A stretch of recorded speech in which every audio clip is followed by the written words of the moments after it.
Erica, thank you for joining Craft Talk. Welcome. We connected on Instagram, I don't know how long ago, a few months ago, and it just kind of worked out. And I really like kind of seeing all of your artwork and even your mindset and process because you're really good at sharing that. So I'm really excited to get into it and ask you a bunch of questions. Yeah, I love it. Yeah. So I've been seeing a lot of your work. Just, I guess, to start, how would you describe your artwork to people? Like how would you describe your work and the style that you do? I usually just refer to it as abstract, but Okay. it's more, I guess, nature-inspired abstract and telling human stories through abstract art. Gotcha. And then the medium is like, how would you describe it? It's like It's a ink. little bit tricky. Yeah, I saw the hair dryer. It's really cool. So I work my major medium would be alcohol ink, and then Alcohol I ink. mix in quite a bit of calligraphy inks to add a lot of depth to it. Okay. And then I also work with ground brass pigment. That's that gold highlight that you see in Yeah. the pieces. So basically I mix in all of those inks together with isopropyl, and then I burn it off with either a blow dryer or a heat gun or sometimes a mini compressor. And like the airflow combined with the isopropyl will kind of burn off the ethanol that's in the inks and leave behind the patterns. It's a fairly new medium. Yeah. Most people started with like Copic markers. Those are alcohol ink markers. So are Sharpies. But then I think a few people realized that they could use that ink with isopropyl like straight out of the marker and create a more fluid medium. Yeah, it's fun watching you kind of shape. You're almost sculpting on a canvas. We'll get into kind of like how far you take it or how like the restraint is. But I guess I just want to go back to the beginning because I read a little bit about your bio on your website, and you've just been through a journey to get to where you are right now. Yeah. Yeah. And even I saw a link. It was kind of just like hidden, like the archive. So your older work. And it's Yep. completely different from what you do now. And that in itself has its own journey. So I'm curious, like, I just would love to hear from you where you started to where you are now. A couple bullet points would be amazing. I actually started with oil paint and Okay. working in photorealism. I started that when I was young, like Yeah. single digit age. I think maybe around 7 or 8. We didn't grow up with very much at our, financially we didn't have a lot. But Yeah. there was a food bank that we went to, and the ladies that worked there pooled their cash and bought me lessons under an artist. Wow. So that was how I started with that. So I spent 2 days a week in her studio kind of learning how to recreate photography with oil painting. I loved it. Yeah. But then being the rebellious teenager that I think most of us end up being, I didn't really appreciate the perfectionism in that kind of art anymore. And that's when I started playing with different media and kind of getting away from realism as far as I could, step by step. Okay. In realism, is that where you learned like the rules and structure of like physics and anatomy and all that stuff? I guess it's landscape maybe. So there's still anatomy Yeah, well, and I feel landscape. like a lot of those, there are, Yeah. and a lot of those rules about like the depth of field and the rule of thirds, stuff like that still applies to abstract if you allow it. Like you could still translate all of that into abstract pieces. It's just less about like if you're implying a tree versus painting a tree. So if you're painting it, you're showing the structure of that tree and the bark and the individual leaves. But if you're implying it, it's more of how that tree feels. Ooh, I love that. I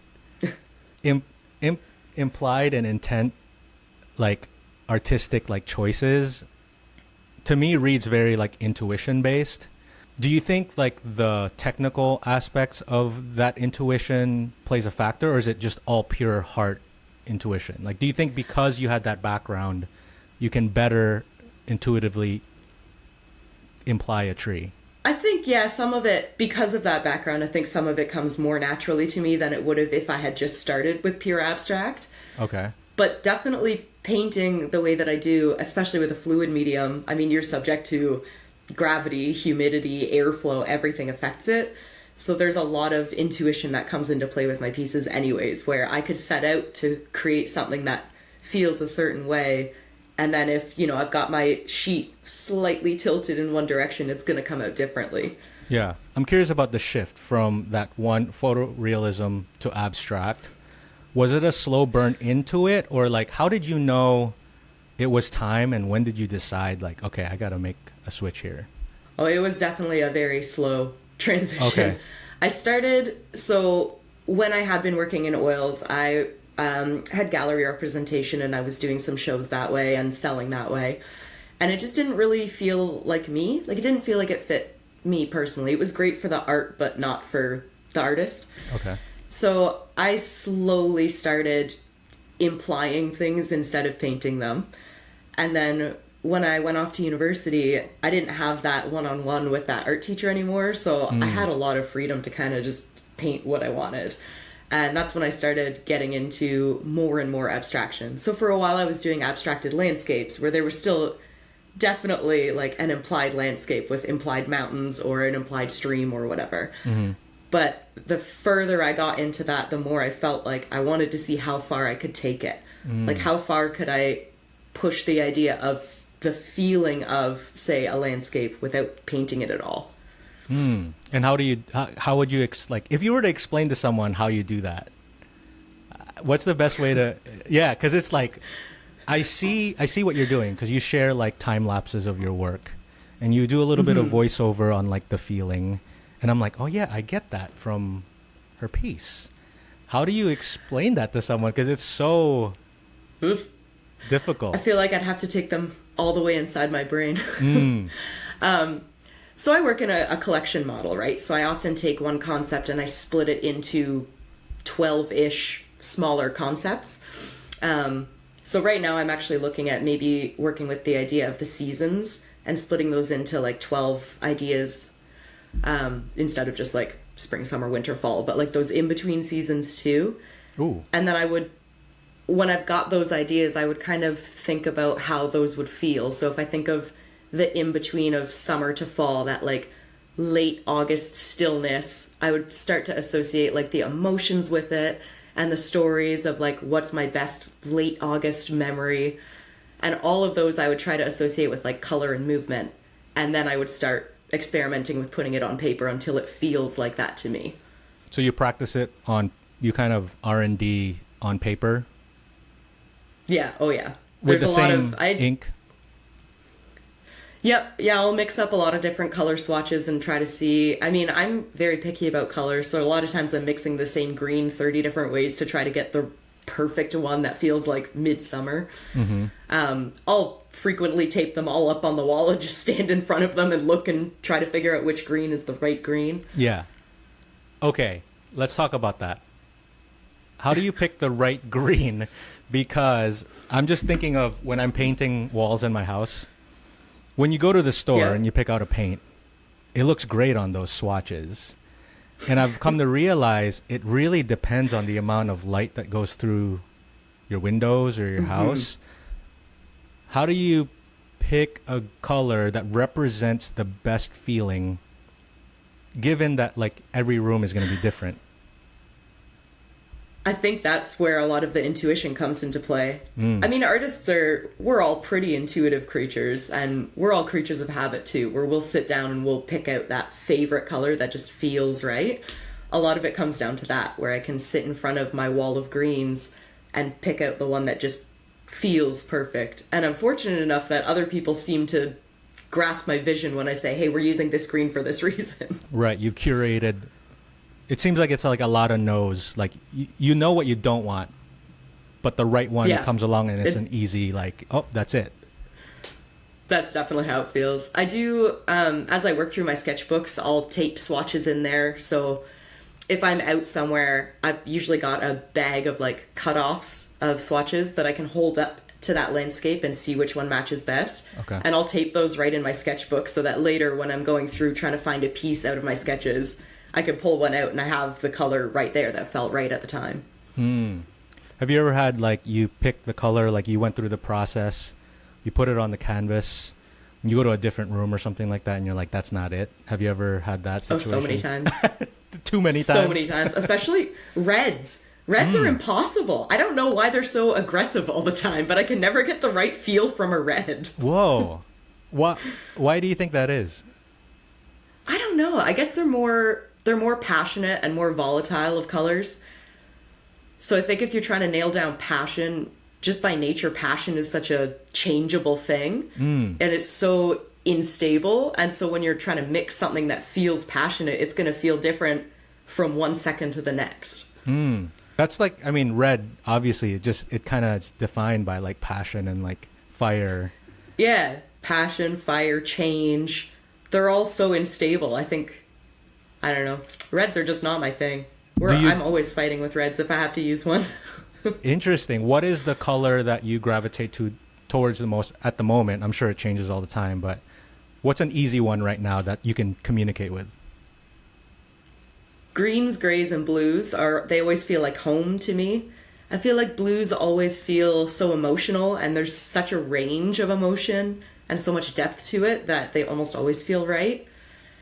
Grays to me feel like an unknown, and everything in the world is unknown, so they always feel right. And I just love the way greens mix. You can always get that perfect natural feel from green, and it feels like growth and development, and that's always such a beautiful emotion to try to interpret. Yeah.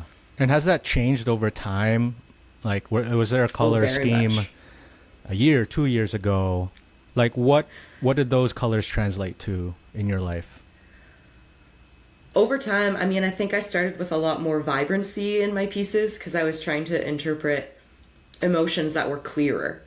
And the longer that I've started working through these ideas, the more I've muddied the waters, and I've tried to get into like really nuanced emotions. And I find that somehow that's just turned into a lot of more muted tones and darker pieces.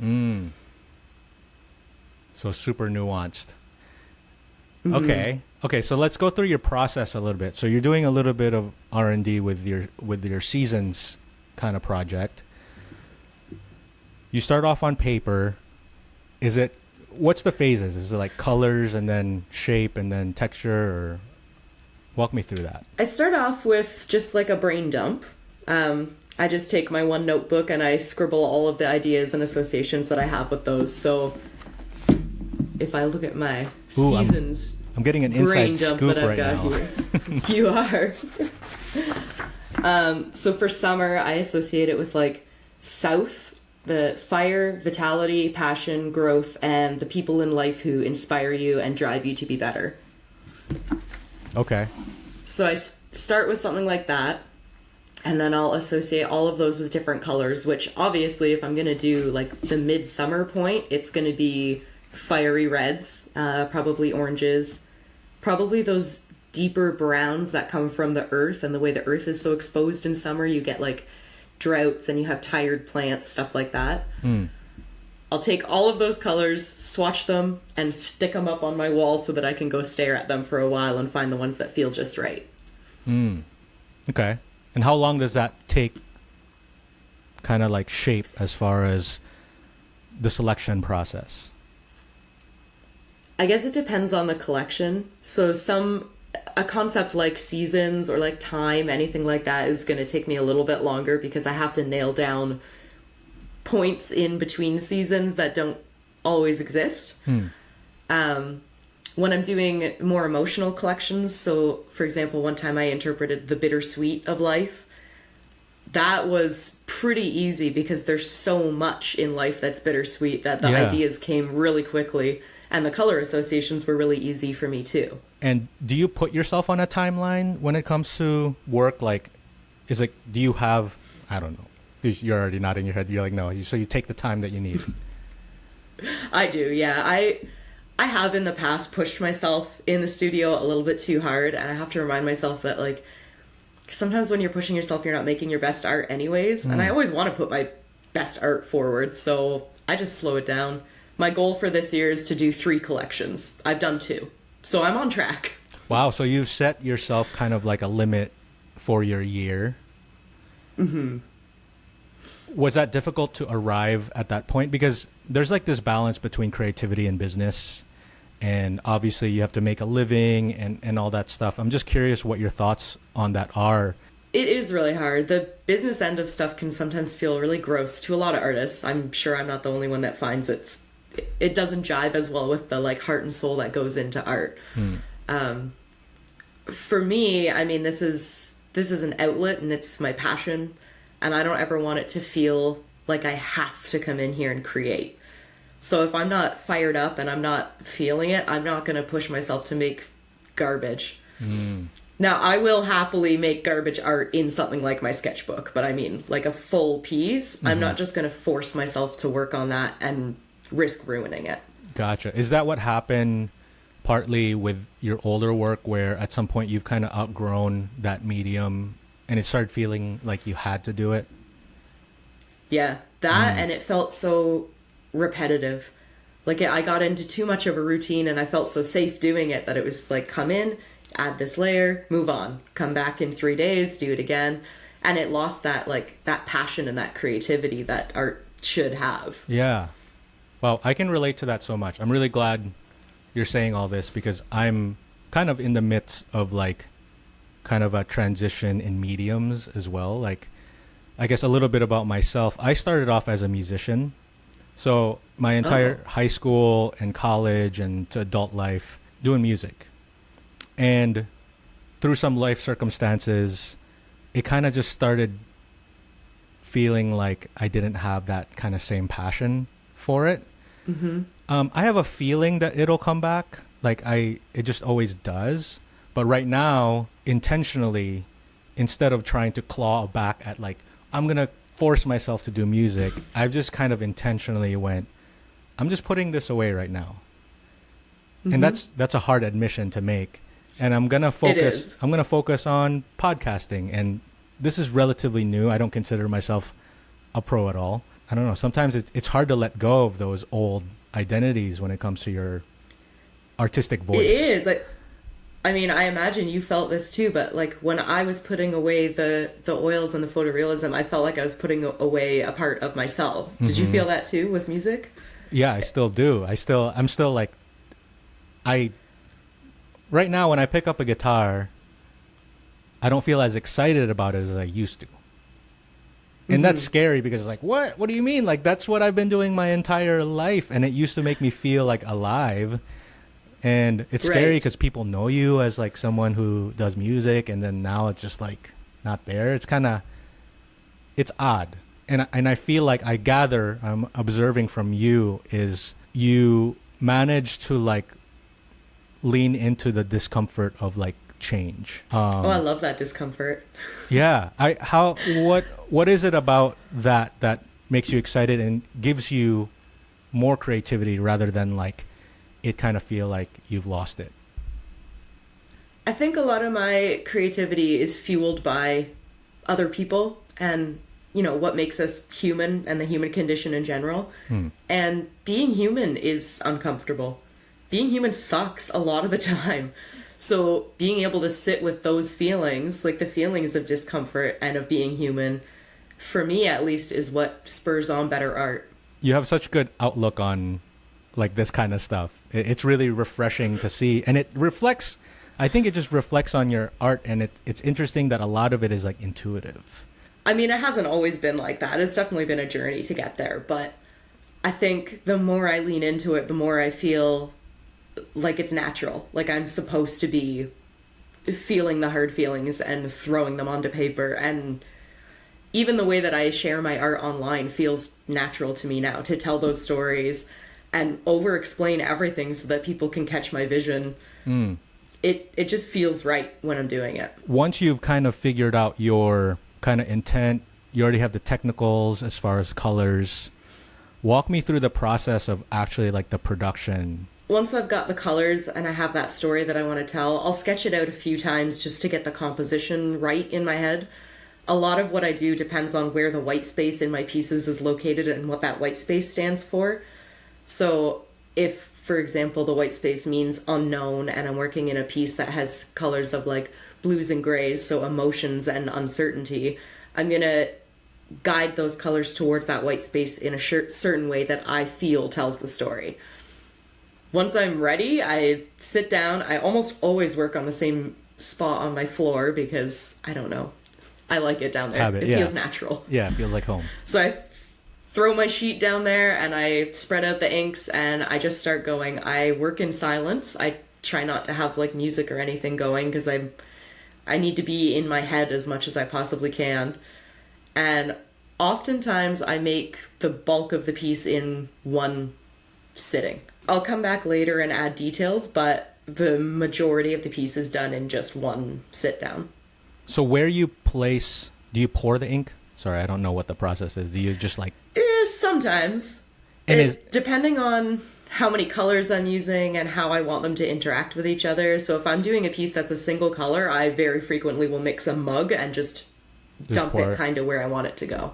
Yeah. And the placement of where you pour, that's based on what you've kind of practiced and kind of thought out. And kind of how I feel. I mean, some emotions or stories that you're going to tell through the art are going to need to feel heavy. And if you need that heaviness, I always want it to feel like the piece is pulling downwards. So the bulk of my inks and the darker colors are going to be down at the base. Some things are more uplifting, so I want the compositions to reach upwards. Oh, interesting. So a lot of that comes from emotion, too. It's interesting because you consider yourself an abstract artist, but it's kind of amazing to hear about the intention. Because you'd think abstract would equate to just like all over the place, whatever's type of feeling. But it's cool to hear that like the intention's there. It's just, yeah, it's like a cool dichotomy where it's like intentional, but at the same time, it's the most free form representation of a feeling. Yeah. No, I could totally see. I mean, a lot of times we picture abstract as like this kind of sloppier version of art where we're only focused on pushing as many boundaries as we possibly can. Mm-hmm. And I mean, there's value in that too. There's value in any type of art that pushes any boundary. But for me personally, it's just trying to tell stories in a way that leaves it open to interpretation. So if I'm telling the story of grief, I want it to be abstract because I don't think that my own grief in my life is the only way that it can be felt. Everyone feels it differently. So I want to be able to tell the story of grief with things like heaviness and messiness that are true for everybody's grief, but leave it open for everyone to see their own grief in it as well. I love that. And it's really weird, admittedly, but I love it. It's interesting how a piece of art can translate grief. Something kind of like the heaviest of human experience is like, I was listening to, it was like a TED Talk. I think it was Ethan Hawke or something like that. And he was saying something that like, nobody pays attention to poetry or art until someone dies. And then in that moment, you're looking for all of the art possible to feel something. And that's so profound to me, in that like the way you appreciate art is through kind of like a resonance through like an experience that you've had. I think the pieces of art that you resonate with the most is telling of what you've gone through. I love that. I love that idea. Yeah, I'll have to send you. And it's very true. I mean. Yeah, I'll have to send you that link. Yes, please. Yeah, because it was like I heard it and I was like, yep, that's it. Yeah. Everybody wants to pinpoint what art is and what the work that you do, what you're trying to do. It's hard to explain intuitive, creative work. Now that you've put the ink or the paints on the page, now you got to move it with like an air compressor and the hairdryer. What is that how do you keep control, but at the same time, let it go for what it's going to be? A lot of it is just trusting that the vision started off well and is going to work out. When I very first started with inks, like the first pieces that I ever did, I couldn't control these things to save my life. And I was so frustrated. And I actually messaged another ink artist that I had seen online and asked her, like, how the heck do you control these things? And she said, not everything in life needs to be controlled. And that has lived in the back of my mind. And the amount of times it goes through my head when I'm making a piece and it's not being controlled like I want, I'm like, hey, not everything in life needs to be controlled. Yes. Okay. So there's a little bit of like freedom in that, like you're allowing the piece to become what it is, but you're even, you don't listen to music. That's like you're in pure meditation mode. That's the intention, right? I want to be able to fully feel whatever emotion I'm trying to interpret or whatever story I'm trying to tell. A lot of my commissions are, they're like deep personal stories that these clients want to be able to have on their wall, but without like an outright saying of what it is. So memorial pieces that they see and they know it's a memorial to a person, but if someone just walks into their house, they don't necessarily know what it is. So I want to be able to feel that when I'm making the piece so that I can look at it when I'm done and say like, yeah, I put as much of that emotion into it as I possibly could. Yeah. That's why I try not to listen to music unless I'm, working in my sketchbook or just doodling, something like that. Yeah. When you do commissioned work, do you have like a conversation with the client and have those like kind of exchange in stories? I do, yeah. Whenever someone is requesting a commission from me, I treat it kind of like an application because they might have a particular story or piece in mind that I don't think I'm capable of telling yet. Just because there's a lot that I still have to learn about the nuance of human emotion and being human. So they'll often email me their stories and I'll come back with, the colors that I associate with it. And I'll usually send along some very beautiful professional sketches. They're awful. They're just blobs. But they get the vision, so it works. They trust you. Yeah. Yep, they seem to. Yeah. And, we'll go back and forth on that. And I do try to explain with commissions, why I see it that way. But I'm open to their own interpretation of it as well. When I'm working in collections, I try to just stick with my gut on everything. But with commissions, there's a bit of collaboration that goes into it with the client. So we'll go back and forth, and once we've settled on it, that's when I start getting to work. What would you say is the percentage of uncommissioned work of presenting you, like, and your experience versus your client's story? For commissions, I think it's probably only 10 to 20% me, and the rest of it is them and their story. Gotcha. The parts of it that are me are usually my personal color associations or my personal idea of how that emotion feels. And sometimes it's because the client needs a bit of guidance in that direction. Like they don't fully know. But a lot of the times they come to me with their stories and their own color representations and their own like associations with composition. And my job is just to get it as close to that as I can on paper. You're the translator. I recently followed this poet. I forgot her name. I'll have to look it up. But her social media, what she does is, I don't know if she's in New York, but she's in the park, and it's like strangers come up to her and tell them their story, and she writes a poem on the spot. And I love that. It's beautiful, and it like makes people cry. Like it's just like that skill to be able to hear someone's experience, process it somewhere as an artist, here, and then their hands, and output a piece of art in real time that makes somebody cry and emotional. That's like, AI cannot replace that. No. I don't know your view on AI, but I don't think artists need to feel too threatened. No. It can recreate the way something looks, but it's never gonna be able to add the way it feels the way a human artist can. Yeah, absolutely. Yeah, I'm pretty halfway into that like right in the middle in that conversation as far as like using tools, but to me it's just you can probably output like similar words, but you can't replace that experience of going up to someone and it happening right there. I think creative spark and stuff like that kind of is within like a specific moment. Like it happens in specific moments, and like that's going to be really hard to reenact if you just do Have you read Big Magic by Elizabeth Gilbert? One of my favorite books. Yeah. So the way that she talks about creativity as though it's this like living, this entity. breathing. Yeah. Yeah, that, finds a creative and says, make this. And then we get in that moment to decide whether or not we're making that thing or it's on to the next creative. I love that vision of it. Right. And it's only that entity only stays with you for a certain amount of time before it, like you said, moves on. And it's a beautiful way to represent that. And could be possibly like, I don't know, like if it's like an actual entity floating around in this space or whatever. I'm open to all that, but it's I picture it like a little Tinkerbell, just yeah. floating around from window to window, asking us to make something.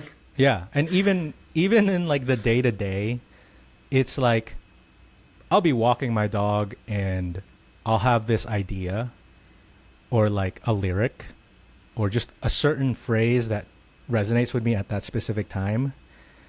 And in my head, I'm like, this is good. This could be something.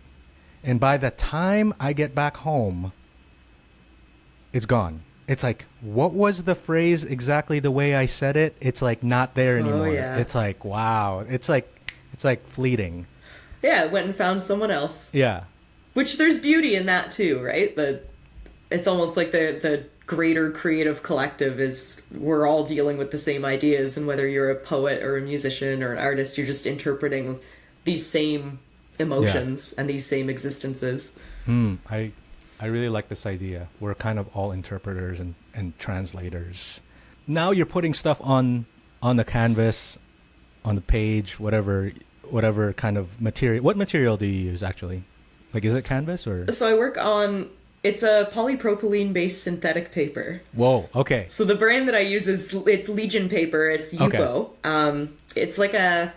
It's completely non-porous. That's why it's able to take the weight of like the isopropyl and the inks and stuff. Gotcha. There are a couple other brands, but Yupo is the one that like I use for everything. Gotcha. Okay. So now you're moving ink around. Mm-hmm. This is like the $1 million question. When do you know it's done? Good question. Yeah. I'm sitting here with 7 miniatures that... Yeah, we were talking about this. We were just like, tell me when it's done. Yeah, how do you know? Yeah. I feel like you're supposed to be able to trust your gut on that, right? You're supposed to know. But sometimes it feels like when I step back and say it's done, it was actually done 5 minutes ago, and I just didn't turn it off in time. I don't know. That's got to be like the eternal battle of a creative. Yeah. Yeah, there's like a couple like schools on it where I've interviewed a couple people, and like one of the answers would be like I have to set myself with a deadline. Like I have to finish it I have to say at this date or this time I'm calling it done because I'm just going to keep tweaking it forever. And then there's another one, a really great one that I heard. I interviewed an audio engineer. He's a mix engineer. He said there's like a certain point where you can tweak it more and it's not going to sound better. It'll just sound different. Ooh. Do you resonate with that in that like you just keep moving it around and it's not getting any better, it's just looking different. Just getting different. Yeah. One of the interesting parts of working with ink is your first layer is going to be smoother, and then the more air that's introduced into the piece, the more elements like dust come into play. So those are going to create thicker effects on the paper, and it'll be more and more detailed. So I try to do things in as few of layers as possible for the like bulk of the ink work.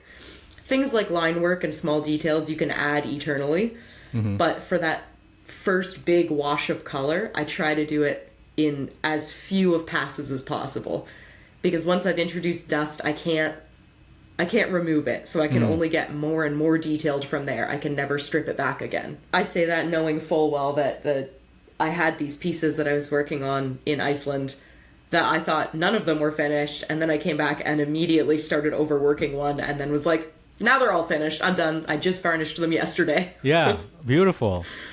Okay, so yeah, let's get into that, because you mentioned Iceland. I wanted to talk to you about this because I am sure that was a very transformative experience for your creativity. Tell me about Iceland, because it's probably so top of mind right now.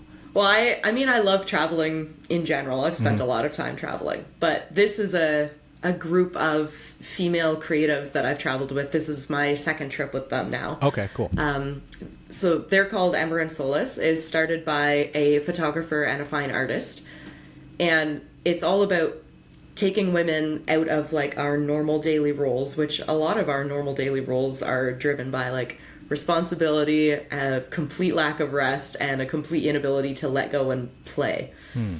So they take us out of these roles and take us somewhere and just let us be kids again. It is so much fun. I love running around like a little kid, touching all the moss, and it's great. Iceland is like, I went there over 15 years ago.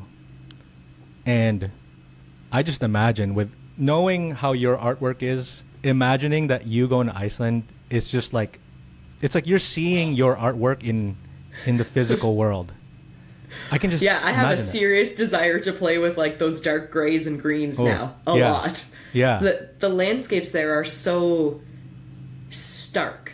Yeah. Like the lack of trees and the endless horizons. It's so beautiful, and it's so familiar to me, that idea of like endless possibility and potential. Yeah. I loved every second of it. It was stunning. But yeah, just the feel of everything there is so stark, and I don't think I'll ever be able to capture any of that properly in pieces, but I would really like to try now. Yeah. So with this group of artists, I'm assuming you guys are all friends and support each other. What kind of like, do you learn techniques from each other, or do you guys just experience it all together and do your own thing? Well, so going into it, we're actually just a group of strangers, which makes it a little bit more interesting to travel. Wow. Like meeting each other, we'll text ahead of time, and we'll meet, say, at the airport or the first hotel. But there's a lot of that awkward where you're looking at someone and you're like, I think that's one of my group, but I haven't actually met her before, so let's just ask. But yeah, as we travel, there's a lot of chats about things like art and our own methods, and afterwards there's a lot of chats about, we push each other to apply for things that we talked about on the trip. But during, I find a lot of it doesn't really matter how far we are in our art careers, or if we're just someone who's creative and not trying to be an artist. We all end up talking about the same things, and a lot of it is more life than it is art. That's beautiful. It's incredible. It's such a good connection to have, to be able to meet strangers and realize how similar you are, no matter who they are. Yeah. And has that experience in Iceland changed kind of like your outlook on what you want to do, either right now in your current art or maybe the future? Like, has it shifted anything, or are you kind of like I'm in the right place and I'm just going to work from that inspired place? I mean, I think every new experience will change you a little and change your direction a little. I definitely feel like this is what I'm supposed to be doing now. But I will say that every time I get out of the studio and into the real world, I come back with enough ideas to last me the next 10 years. I don't know. Do you look at it as in like, just because you've been through the cycle before of like completely flipping the type of artwork that you do, has that flip only happened once so far? I mean, there's the small micro changes, but like the big overall flip. That big change, it was one time for me, really. I mean, there was that gradual stepping away of oils, and I played with things like acrylics, and I played with inks before I fully committed to what I do now, but that was just one big moment, I think. Mm-hmm. It feels like right now, any changes that I make, they feel minimal, so I'm thinking of doing a collection that would explore different size pieces than what I'm used to working on, because a lot of my collections have been the same standard sizes that I've used for a while. Or, exploring new colors that I haven't used in a while, or completely new compositions, stuff like that. But I don't feel that there's a huge change coming. Okay. So I could be wrong, though. Yeah, of course. Like anything can happen at any moment.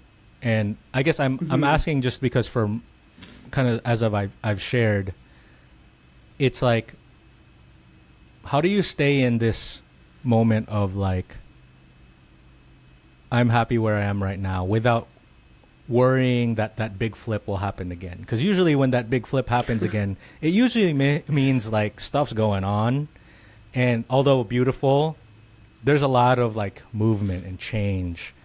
And for myself, as I've shared, it's like I can't help to think about, is this thing gonna last forever? And I think that's kind of like think, a weakness in me. So I'm curious what your thoughts are on that. well, don't call it a weakness. It could also be a strength. That's true. Good point. Because it just means that you're always looking forwards, Thank which you. is a nice thing too. I like that. Thank you for saying that. But I feel, I don't know. I mean, there's been so many other things that have shook me in my life in one way or another that I feel like I'm just ready for wherever my art takes me. Yeah. And if one day I come in here and the inks just don't jive anymore and I have to sit down and I have to bust out some oils and paint a good old-fashioned realistic landscape, Yeah. I'm open to that. Yeah, I guess that's beautiful. It goes too. back to those little creativity fairies, right? Coming Yeah. around with the ideas. If that's the one that comes to me that day, I'll take it. Right. And almost like, yeah, I guess if I look at it from a more positive spin, it could actually be a nice welcome home if I flip back and I like pick up the guitar again and it's like, oh, this makes me feel alive now again, so yeah, or if it's something different. And I guess that's the journey. I think I used to think that like once you figured out your thing, your medium, that's kind of what you stick with because that's what seems like everybody else does, but it's just not true. Yeah, it is definitely painted. Part of that is probably social media and the way we show it online. It's just, this is my thing, this is what I do. But really, life is just a series of these tiny little changes and adjustments. Yeah. And we're all doing it all the time, artist or not, creative or not. You're constantly making those teeny changes in your life and adjusting your path as you go. Right. Well, not to extend a metaphor too far and beat it over the head, but if you're making a path in real life, if you're walking through a field, you're not walking a straight line either. And if you turn around with enough perspective, it's going to look straight. But if you're looking straight down at the ground, it's not going to. So wow. it's really no different. You're still making those paths with those little changes and adjustments as you go. And it only really looks like a direct line in hindsight. Right. You're still moving. You're still moving in a direction. You're right. I love that. I got one more question for you. Is there something in your current workflow or even just process you haven't cracked the code yet on? Like you're like, I want it to get to this level here, but I'm not there yet. Like, is there anything that you're trying to close the gap on? I don't know if I would say incapable, maybe currently incapable of doing things like shows or art fairs, anything like that, anything that involves selling in person. It is so overwhelming for me as an introvert. And most artists that I know are introverts, but they're still able to do it. And I would love to know how they manage to deal with that. I am so introverted where it's just to schedule something like this with someone I don't know. I'll tell you, it was hard to be like, I think it'd be cool to interview Erica. I think it'd be cool. I'll just wait a couple months just because I don't want it to be like just this back and forth of having to schedule. And then like, what if I'm not up for it that day? It's like, you know how it goes. It's just like sometimes. Oh, yeah. At the time that you say you're going to do something, you're energized. But then when you're drained. And then it comes to it and, yeah. Yeah. Yeah. So like, I don't get that at all. I mean, I think you present yourself really well. And I think maybe that's the misconception with introverts, right? It's like, it's not like you're just like I am awkward, but like, it's not just like that. It's just the energy drain, I guess, that it exactly. takes. The very few shows that I've done in the past, I've enjoyed them. Mm-hmm. But it takes weeks afterwards for me to feel like myself again. I keep thinking back on how tired I am and like, oh, I had to do so much small talk and it was just so hard. And like, there's the buildup of preparing for it is really draining. And then afterwards, getting your energy back is really draining. But I'm not unique. Almost every artist I know is introverted. Yeah. How the heck are they doing it? Like, where do they get the energy for these shows? Yeah. But I have one coming up at the end of September. And it's small. It's just for like architects, designers. It's not even like open to the public. But I'm already stressing myself out thinking about small talk. And how am I going to connect with these people that I don't know when I don't know how to make small talk, and I don't know how to describe my process without taking an hour to do it. And I don't know. It's just a lot. Yeah, it's a lot. It is. I completely understand. I mean, you're doing a wonderful job. We are complete strangers, and we're going through the entire process of like your work. So it's really cool. Going back to Iceland real quick, did you feel anxious about your introvertedness with the group of people that you were with, or were you energized? Because I think that's interesting. Oh no, I was terrified. Oh, okay. The first trip that I had done with these girls, I went out to Washington, and it was a much smaller group, so it was only 5 of us. Mm-hmm. And I was absolutely petrified for that one too. But on this trip, there were 3 girls that I had already met through the Washington one, and I was just clinging to that as like, it's okay, you're allowed to be scared, but at least you already know 3 of them, so you only have to meet a few more. Yeah, you only need one. You technically just need one to just kind of like, all right, you're my buddy right now. Let's meet these people together. I'll just follow you around. Yeah, and then I'm sure by the end of it, everybody was just like, I mean, that shared experience is probably so massive that like it's just only your group will ever like can relate to that. You definitely leave experiences like that feeling like you're forever connected. I mean, we still have our group text chat going, and we made a bunch of shared playlists while we were there, stuff like that. You know, you leave feeling like you've got these new friends as opposed to strangers. But going into it, absolutely terrified. I was nervous for like the last month or so leading up to it, and there's always that voice in the back of your head that's like, what if they don't like you? Do they like me? Yeah. Are they just pretending to like me? Yeah. Every time. Yeah. I'm sure when we get off here, I'm just going to be like, oh, she thought I was weird. Yeah. I asked weird questions. Oh, me too. I'm gonna leave here and be like, oh, he definitely didn't like me, but he pretended. Hopefully no one could tell. Oh, no. I mean, thank you for trusting a stranger to like just ask you a bunch of questions. It's been nice connecting to people on Instagram and creatives, and you had a good vibe about you in the way you shared your work. It's just something I related to, like just seeing your work.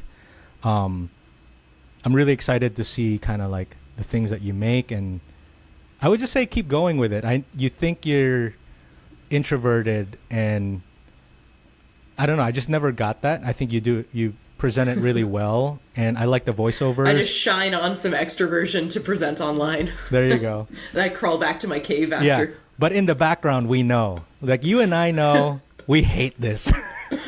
Yep. Yeah. Deep down we're like, this is awful. Yeah. Why do we do this? But I guess I'll keep doing it. Yeah, why do we do this a social media thing to ourselves? Right? Yeah. Cool. Well, thank you so much for joining me. If you ever want to do this again and talk creativity, I would love that. So, I don't know. Is there anything else you want to share? Thanks so much for inviting me. Yeah, you're welcome. Not that I can think of off the top of my head. Okay. Well, I'm also severely under-caffeinated this morning and tired. There you go. So when we get off this chat, we're going to recharge. Our introverted batteries are running low. All right, everybody. Thank you so much for listening to another episode of Craft Talk. Tito and Erica signing out. We'll talk to you next time. Bye.